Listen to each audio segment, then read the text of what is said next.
Magandang araw mga kapiston, panibagong video na naman ang aking ginawa.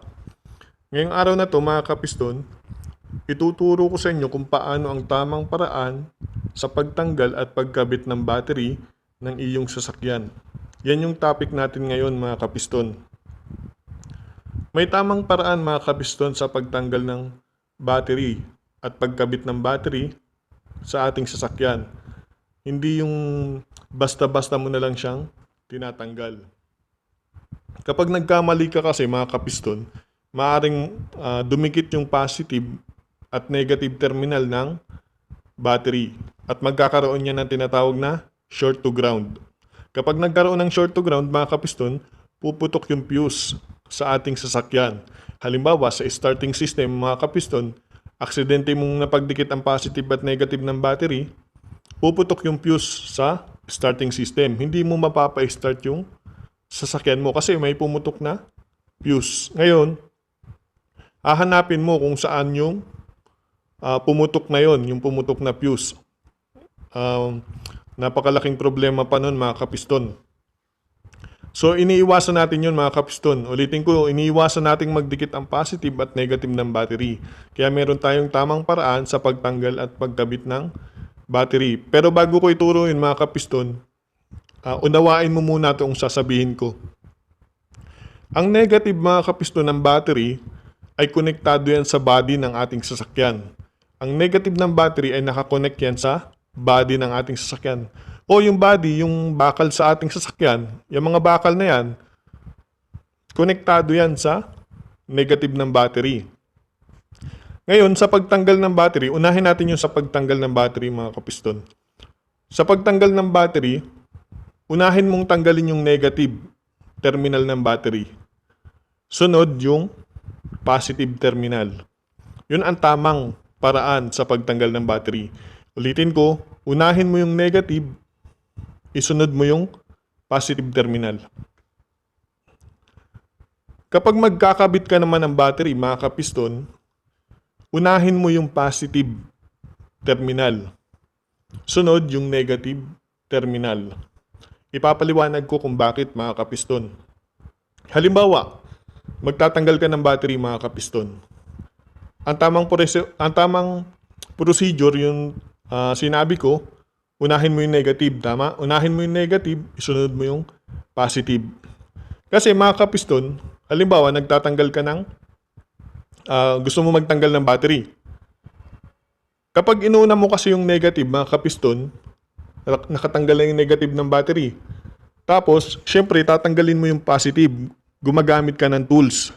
Kapag aksidente mo, mga kapiston, na dumikit yang sa body ng iyong sasakyan, kahit saan, basta sa body ng sasakyan, at natanggal na yung negative ng battery, ibig sabihin, hindi ka magkakaroon ng short to ground kasi tanggal na yung negative. Tulad ng sinabi ko kanina mga kapiston, ang negative ng battery ay konektado sa body ng sasakyan.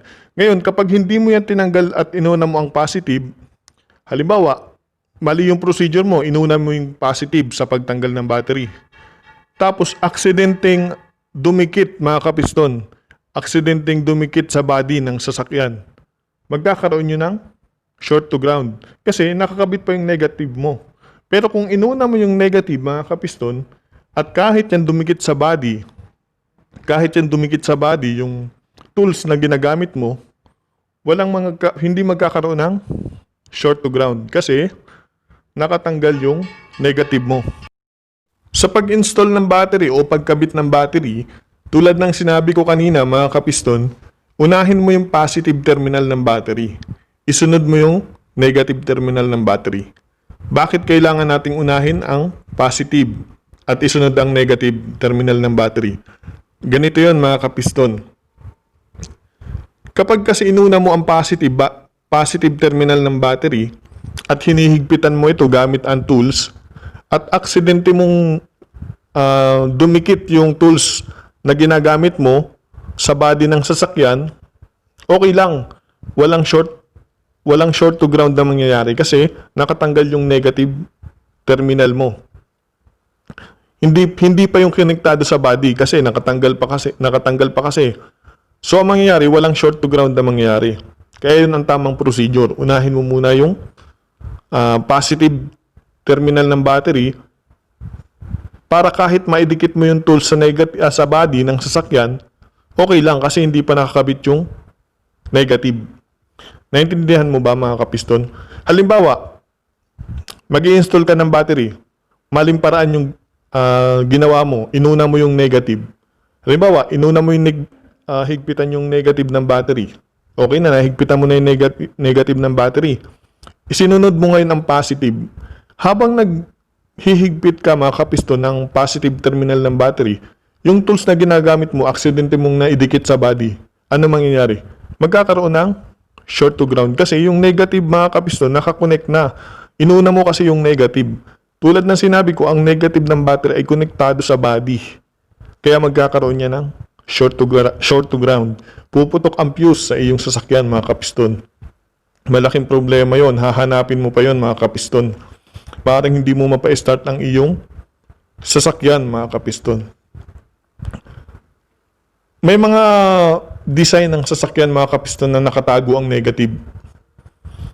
Pwede nating unahin ang positive mga kapiston pero sobrang ingat sa pagtanggal ng battery kasi may mga design ng sasakyan na nakatago ang negative.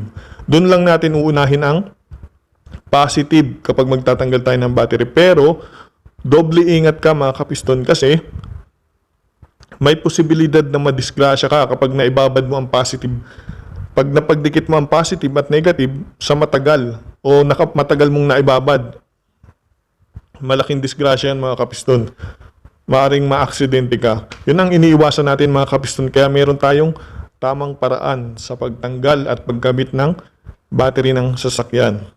So yun lang mga kapiston, at kung may natutunan ka sa maikling video na aking ginawa, please subscribe sa ating YouTube channel para tuloy-tuloy ang ating video tungkol sa mga basic na kalaman tungkol sa iyong sasakyan.